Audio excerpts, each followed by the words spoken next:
Losing body fat is simple on paper. Simple, yes.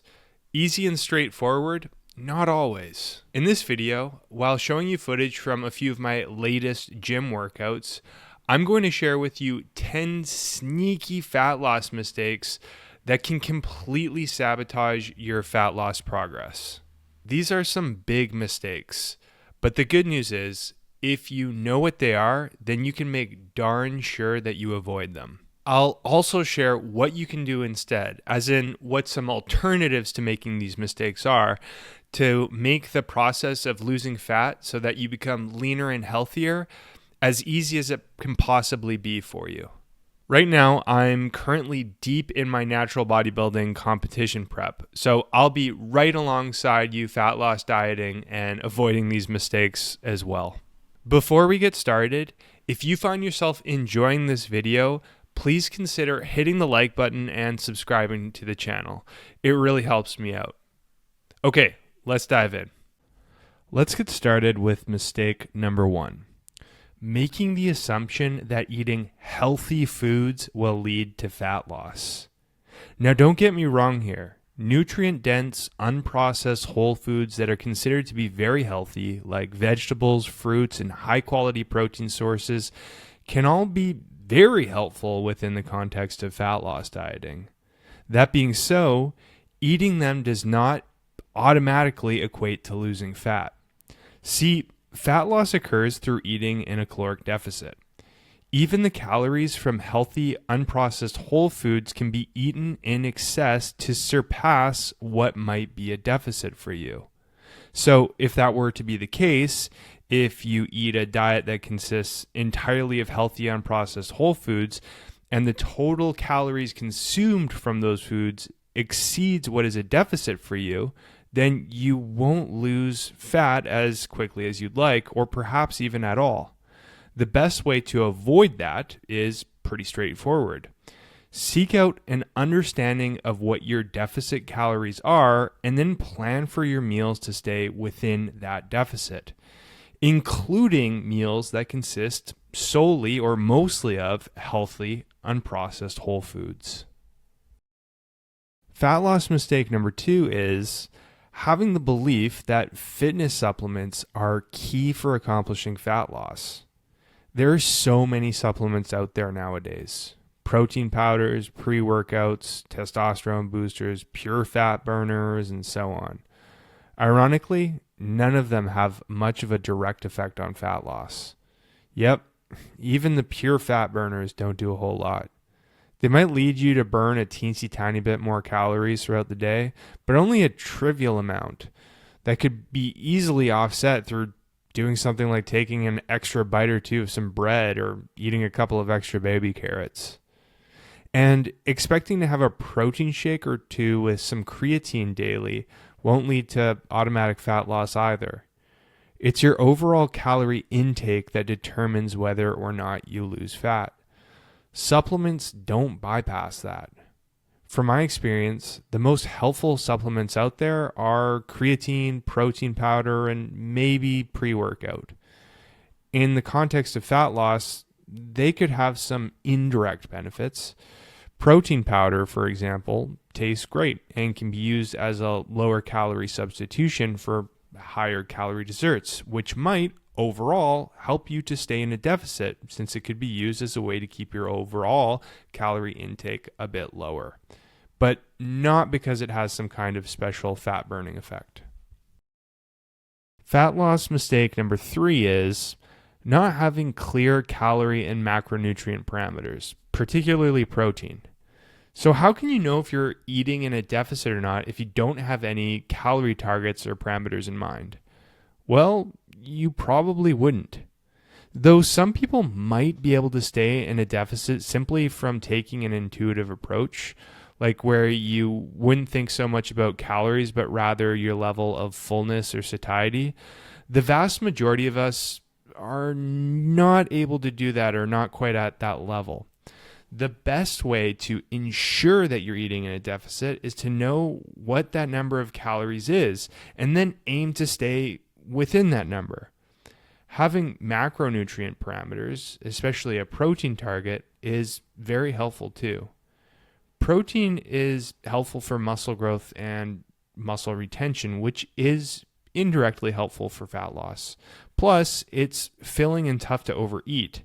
So simply put, if you're filling yourself up with lots of lower calorie lean protein sources, then there's a lower probability that you'll be filling yourself up with other high calorie, easy to overeat foods. So prioritizing that you aim to eat a certain amount of it daily can be a big help in losing body fat. Fat loss mistake number 4 is not having any kind of prepared meal plan. See, a meal plan is a means of ensuring you stay within a caloric deficit. The idea is you create and plan your meals ahead of time, including what foods you're eating and how much of each food you're eating to make sure that you're staying within your caloric and protein parameters.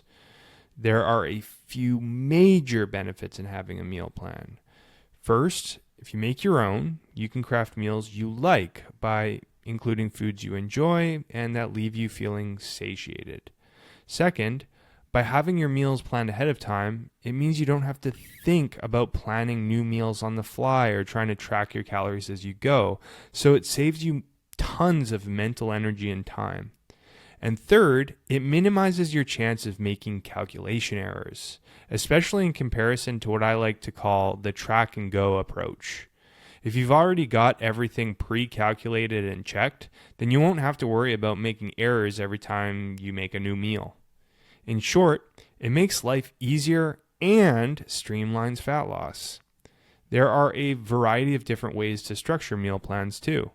You could plan to eat the same 3 meals every day, or you could create more variety for yourself by creating 2 or 3 different options for your breakfast, lunches, and dinners to choose from, or to rotate through from week to week.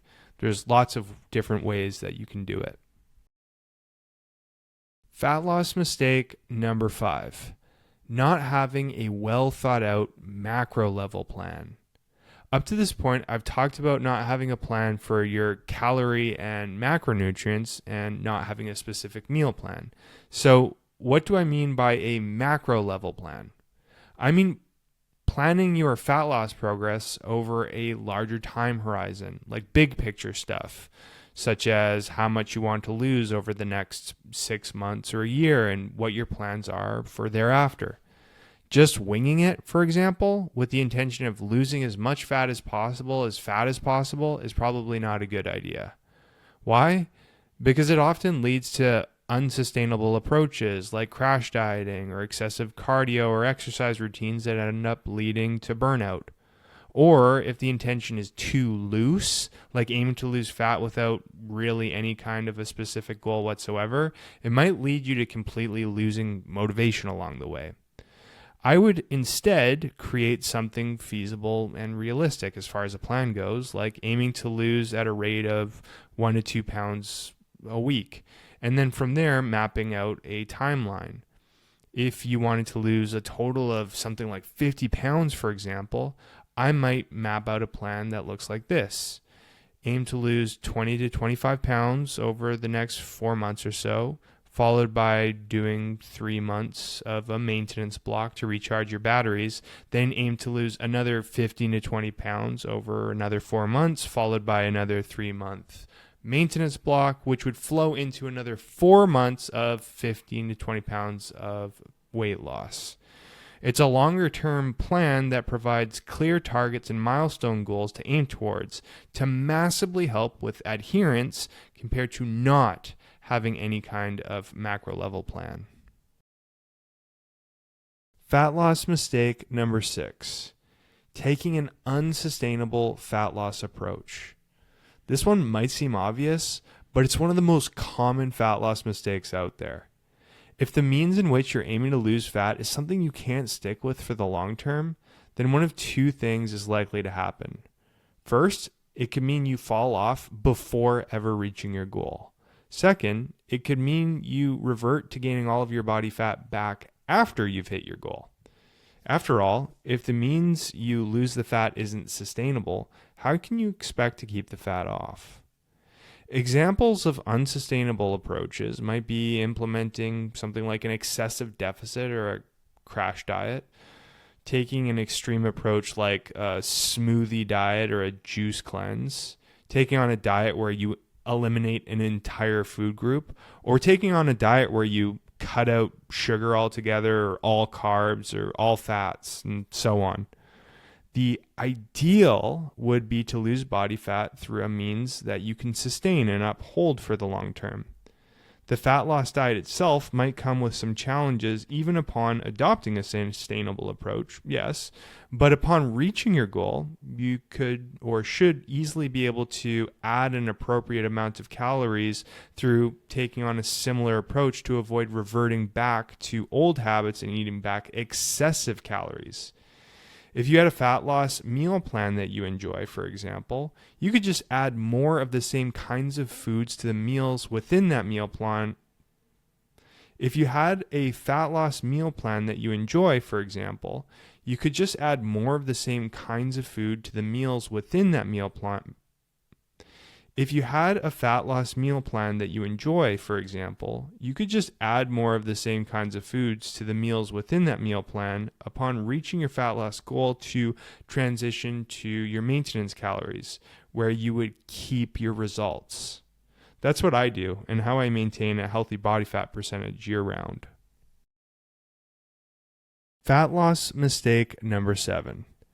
Not planning for what happens after you've reached your fat loss goal. This is directly related to the last mistake. If you aren't thinking about what happens after you've reached your fat loss goal, you might be inclined to take an unsustainable approach. For example, if you want to lose 20 pounds in 2 months, that might be doable through undertaking an excessive caloric deficit in combination with an over-the-top cardio routine. Imagine taking that approach and you lose the planned 20 pounds after 2 months. The question is, what happens afterwards? How are you going to keep your results? Are you planning on maintaining the excessive deficit and cardio routine? Probably not, right? If there's no plan, what usually happens for most people is they simply revert to the same way of eating that led them to gaining the 20 pounds of unwanted fat in the first place. This is why taking a sustainable dietary approach and planning ahead to implement it once you've finished or accomplished your initial fat loss goal is so important. Fat loss mistake number 8. Underestimating cheat meals or cheat days. This is another very common mistake. Let's say you eat using a well thought out meal plan from Monday to Friday. One that leaves you concretely in a deficit for those days. But when Saturday and Sunday rolls around, you treat yourself to a couple of innocent enough looking off-plan cheat meals. A dinner out with a few drinks on Saturday night and a big brunch on Sunday morning. See, depending on the number of calories consumed in those cheat meals, the amount of deficit that you accrue from Monday to Friday might actually be completely offset by the extra calories consumed in those cheat meals. And if that happens, your fat loss progress might greatly stop, or you could actually gain body fat instead of lose it if the excess calories are great enough. Here's the good news. You can still eat off-plan cheat meals on the weekends or through the week that might be different than your regular meal plan by taking a few extra steps. First, you could simply ensure that your cheat meals are not excessive in calories. So if you're preparing your own brunch at home, just keep track of the calories as you make the brunch and you'll be okay as long as the calories aren't too high. You could even do something like make a fun brunch part of your meal plan so you can actually make it part of your meal plan. Second, if you're eating out, try to pick leaner, lower calorie options. So that could mean looking at the menu ahead of time and seeing if they have the calories listed, or doing the best you can to pick what looks like the leanest option. Third, If you do eat extra calories in the cheat meals, you can intentionally reduce the calories in your surrounding meals to accommodate. Fourth, you could adopt calorie parameters and a meal plan that intentionally allows for extra calories 1 or 2 days a week to make room for those off-plan meals or cheat meals, whilst appropriately lowering your calorie intake on the other 5 to 6 days to accommodate and ensure you're still overall in a caloric deficit. That all takes some planning, yes, but accomplishing fat loss often takes doing so. Fat loss mistake number 9, adopting the work it off mentality. This refers to having the intention of working off any extra calories eaten through adding extra activity or exercise throughout the day. Think about this. If you eat a donut on top of your planned deficit calorie parameters every time someone brings a box of them into the office, that might mean you need to burn off several hundred more calories on each of those days that happens. To give you an idea, that would take several hours of walking at least. Can you imagine having to go for a 2 to 4 hour walk every time you eat an extra donut, or fraction of a donut even? Or aiming to get in an extra rigorous HIIT workout or strength training session? It's just not terribly sustainable. From my experience, it's actually easier to implement some willpower and discipline to stick with your planned nutrition parameters and meal plan to ensure fat loss will happen without having to do anything extra on top. So any extra activity or exercise on top to make up for going off plan or eating extra calories. In short, I would just do your best to stick with your plan. And if you fall off a bit, then just get back on the wagon and not worry too much about doing extra to make up for it. And drum roll please for fat loss mistake number 10, treating your workouts as the main mechanism for fat loss. Don't get me wrong, you do burn calories in your workouts, absolutely. And that can play a role in accomplishing fat loss, you bet, albeit only a secondary one. See, by far, the most prominent variable for accomplishing fat loss is ensuring you're in a deficit through the food you eat. Your workouts might leave you with the potential of burning several hundred extra calories daily, whether that be through cardio or strength training. But if your diet doesn't overall leave you taking in an appropriate amount of calories, then that few hundred or several hundred extra calories burned might not make as much of a difference as you'd hope for. An extreme example would be from eating whatever you want and expecting to lose fat purely from your workouts. The average American eats 3,600 to 3,800 calories per day, which is a lot. If the average American needs to be eating an average of, say, 2,200 calories a day to lose a pound a week of fat, then doing a 60-minute workout every day to burn 300 extra calories would only offset your total intake to 3,300 to 3,500. That means you would still be in excess by 1,100 to 1,300 calories. You would still be a long way off from losing fat. Yep, that's kind of how it works. So if you want to guarantee fat loss, make sure that your diet is reflective of your goals. It's the most important part. You know how they say you can't out-train a bad diet? Well, it's true. And there you have it. 10 sneaky fat loss tips that hold countless people back from accomplishing their fat loss goals. My hope is in that sharing all of them with you, you can avoid them. And also consider adopting some of my suggestions to increase the probability that you'll accomplish your fat loss goals and become leaner and healthier the way that you'd like. At this point, I'd love to hear your feedback. Have you made any of those mistakes before? Do you think there are any mistakes that I missed that are worth mentioning? Let me know in the comments. Before this video comes to a close, I wanted to quickly let you know about the work that I do. When I'm not making YouTube videos, recording podcast episodes, or making Instagram content, I work full-time as an online physique coach, where I help my clients to accomplish their muscle growth and fat loss goals by optimizing their approach to strength training and nutrition, and I coach them through the process. I've been doing this work for over 7 years and love helping my clients to not only transform their bodies, but ultimately their lives. If you've been considering getting some help with accomplishing your own physique goals, feel free to hit the link in the description below, where you can learn a little bit more about the work that I do and how I can help you. You can even use that link to schedule a free video consultation with me. If you have any questions about my coaching or how I can help you, just email me at sam@jadeathletics.ca. Thanks so much for watching, and I'll see you in the next video.